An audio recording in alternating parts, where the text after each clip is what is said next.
Assalamualaikum warahmatullahi wabarakatuh.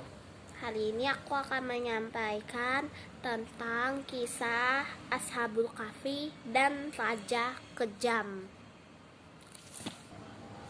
Dahulu kala di Yordania, orang-orang Nasrani pengikut Injil sepeninggalan Nabi Isa semakin durhaka dan kembali menyembah berhala. Pada saat itu, seorang raja yang memerintahkan sangat kejam bernama Dianus. Maksudnya bernama Dianus atau Decius. 249 sampai 251 M. Sang raja memaksa rakyatnya untuk menyembah berhala seperti dirinya. Dia selalu berkeliling wilayah kerajaan untuk memastikan apakah rakyatnya menyembah berhala atau tidak. Jika ditemukannya ada yang tidak mau menyembah berhala, mereka disiksa bahkan dibunuh.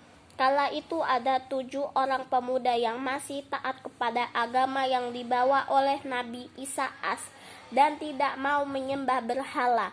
Kemudian mereka tertangkap oleh pasukan Raja Dianus atau Decius. Di bawah mereka menghadap raja untuk diadili. Raja Kejam berkata, "Mengapa kalian tidak mau? Sekarang kalian boleh pilih menyembah, sesembah atau mati." Kemudian salah satu dari 7 pemuda berkata, "Kami sudah mempunyai Tuhan yang menguasai langit dan bumi. Kami tidak mau menyembah selain kepada Allah Shallallahu Alaihi Wasallam. Terserah saja kami mau diapakan." Tidak seperti biasanya, raja menyurutkan amarahnya dan berkata, "Aku suka kalian. Oleh karena itu, pikirkanlah kembali sikap kalian itu. Jika sudah tenang dan berubah pikiran, menghadaplah kepadaku. Tetapi jika saat usai batas waktu yang sudah ditentukan kalian masih berkeras juga, kalian akan binasa." Kemudian mereka dilepas dan raja kemudian pergi meninggalkan ibu kota kerajaan. Kesempatan itu digunakan 7 orang pemuda untuk berunding. Akhirnya mereka sepakat untuk berlindung di gua gunung Yanjalus. Adapun nama-nama pemuda itu adalah Maxalmina, Martinus, Castunus, Bairunus, Danimus, Iatbunus, dan Tamlika. Kemudian setelah mereka membawa bekal secukupnya yang ditabung oleh seseorang yang bernama Tamlika, berangkat mereka ke gua. Mereka inilah yang dinamakan Ashabul Kahfi. Mereka menyelamatkan iman dan tauhid pada Allah Shallallahu Alaihi Wasallam dengan cara melarikan diri dari kekejaman raja tersebut. Kisah para 7 pemuda itu dijelaskan dalam Al-Quran surah Al-Kahfi sebagai berikut. Surah Al-Kahfi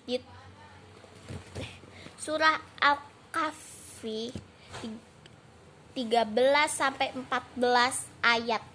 Setelah mereka membawa bekal yang cukup, kemudian mereka pergi meninggalkan desa kediamannya menuju gua.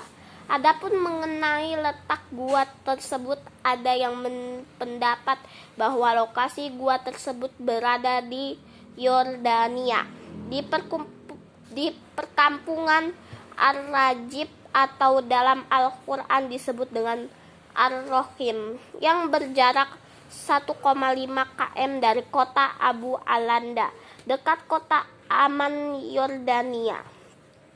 Di tengah perjalanan menuju desa, mereka diikuti seekor anjing yang terus-menerus mengikutinya. Meski sudah diusir berkali-kali, nama anjing tersebut adalah Khitmir.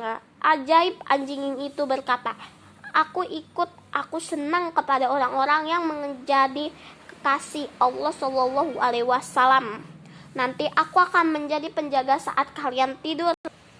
Terkejut mereka dengan keadaan yang dramatis itu. Anjing yang diusir ternyata bisa bicara bagaimana bicaranya orang-orang pada umumnya. Akhirnya anjing tersebut diperbolehkan ikut. Mereka pun menetap di gua selama berada di gua. Setiap hari pemuda yang bernama Tamlika harus hari yang harus mereka jalani penuh dengan penderitaan. Siang dan malam mereka berdoa, berpuasa, dan wirid. Begitulah keadaan para pemuda yang menyelamatkan keimanan dan tauhid mereka.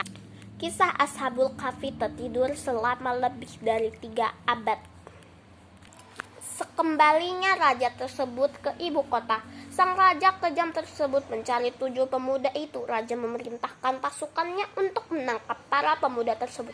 Saat pasukan tiba di gua, Allah Shallallahu Alaihi Wasallam menjadikan 7 pemuda itu tertidur dengan nyenyak, tak bergerak sedikit pun, seperti sudah meninggal.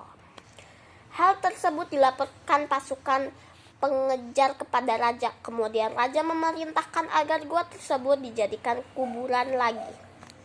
Para pemuda tersebut dengan menutup pintu gua dengan batu besar. Raja mengharap dengan cara itu pemuda-pemuda tersebut akan mati. Ternyata kejadian tersebut dicatat oleh 2 orang pemuda yang masih kerabat Raja Decius. Mereka yang bersimpati kepada ke-7 pemuda, ia mencatat semua kejadian yang dialami pemuda-pemuda itu pada 9 papan timah. Lalu saat ikut dalam pengejaran ke gua, papan-papan timah diletakkan di samping papan timah itu diletakkan di samping 7 pemuda yang tertidur. Kedua pemuda yang simpati pada para pemuda tersebut dikenal sebagai Ashabul Rahim, pemilik papan timah. Allah Shallallahu Alaihi Wasallam membangunkan mereka dalam waktu yang lama. Salah seorang dari mereka maksimal bertanya kepada teman-temannya, berapa lama kita tertidur? Teman-temannya menjawab dengan berpikiran karena sama-sama tidak tahu, mungkin sehari atau setengah hari. Karena merasa lapar, mereka meminta Tamlika, salah satu Ashabul Kahfi, untuk turun ke kota membeli makanan seperti biasa. Saat Tamlika di pasar, dia kebingungan melihat suasana yang berbeda dengan hari-hari sebelumnya. Lebih terkejut lagi, ketika akan membeli makanan, si penjual kaget bercampur heran mengatakan bahwa uang yang dibawa Tamlika sudah kuno dan tidak berlaku lagi. Tamlika kemudian diajak orang-orang pasar untuk menghadap raja.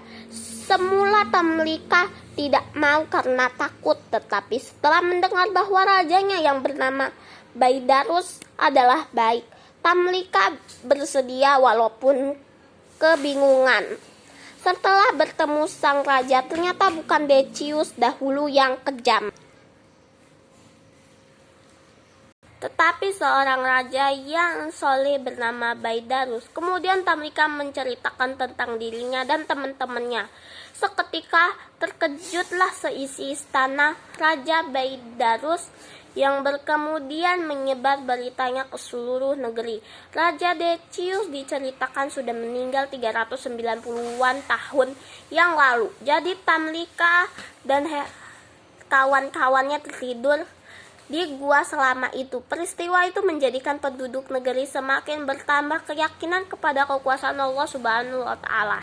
Waalaikumsalam warahmatullahi wabarakatuh. Semoga video ini bermanfaat bagi kalian. Kalau suara dari aku dan penceritaannya aku kalau salah, tolong diperbaikin dan tolong maafkan. Terima kasih.